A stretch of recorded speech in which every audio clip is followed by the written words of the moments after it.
You ask Tiger to solve. This deals with linear equations with one unknown.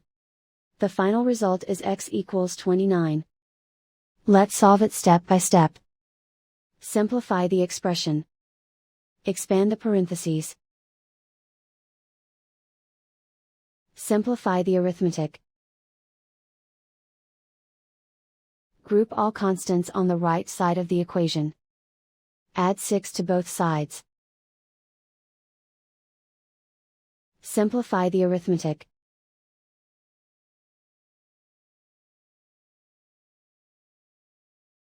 Isolate the x. Divide both sides by 3.